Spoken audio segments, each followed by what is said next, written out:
உலக படைப்பாற்றலை வழிநடத்த இந்தியாவிற்கு சிறந்த வாய்ப்பு உருவாகியுள்ளதாக பிரதமர் நரேந்திர மோடி தெரிவித்துள்ளார். மும்பை ஜியோ வோல் கன்வென்ஷன் சென்டரில் 4 நாட்கள் நடைபெறும் வேவ்ஸ் எனப்படும் ஒளி பொழுதுபோக்கு உச்சி மாநாட்டை பிரதமர் இன்று தொடங்கி வைத்தார். அப்போது பேசிய அவர் 100க்கும் மேற்பட்ட நாடுகளைச் சேர்ந்த கலைஞர்கள், புதுமை விரும்பிகள், முதலீட்டாளர்கள் மற்றும் கொள்கை வகுப்பாளர்கள் ஒரே கூரையின் கீழ் கூடியுள்ளதாகவும், திறமை மற்றும் படைப்பாற்றல் கொண்ட உலகளாவிய சுற்றுச்சூழல் அமைப்பிற்கு தாங்கள் அடித்தளம் அமைத்து வருவதாகவும் கூறினார். வேவ்ஸ் எனப்படும் பெயர் கலாச்சாரம், படைப்பாற்றல் மற்றும் உலகளாவிய இணைப்பின் அலை என அவர் தெரிவித்தார்.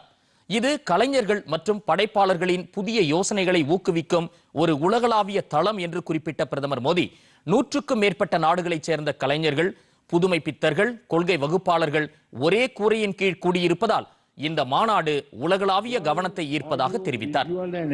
நாடு 3வது பெரிய பொருளாதார நாடாக மாறுவதற்கு உழைத்துக் கொண்டிருக்கிறது என்றும், உலகின் 3வது பெரிய தொடக்க நிறுவன சுற்றுச்சூழல் அமைப்பை கொண்டுள்ளது என்றும் அவர் கூறினார்.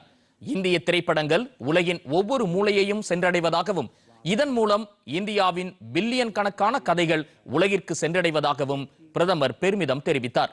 வேவ்ஸ் என்பது ஒவ்வொரு கலைஞருக்கும் படைப்பாளிக்கும் சொந்தமான ஒரு உலகளாவிய தளமாகும் என்றும் பிரதமர் மோடி தெரிவித்தார்.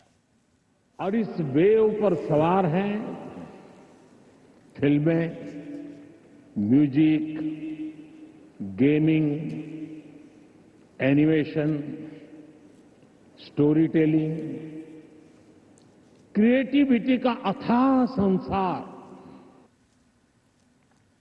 இந்த உச்சி மாநாடு ஆடியோ, விஷுவல் மற்றும் பொழுதுபோக்கு துறையின் எதிர்காலம் குறித்த விவாதங்களுக்கு உலகளாவிய தளத்தை வழங்கும். படைப்பாளர்களை இணைத்தல், நாடுகளை இணைத்தல் என்ற வாசகத்துடன் கூடிய இந்த உச்சி மாநாடு ஊடகங்கள், பொழுதுபோக்கு மற்றும் டிஜிட்டல் கண்டுபிடிப்புகளுக்கான உலகளாவிய மையமாக இந்தியாவை நிலைநிறுத்த உள்ளது.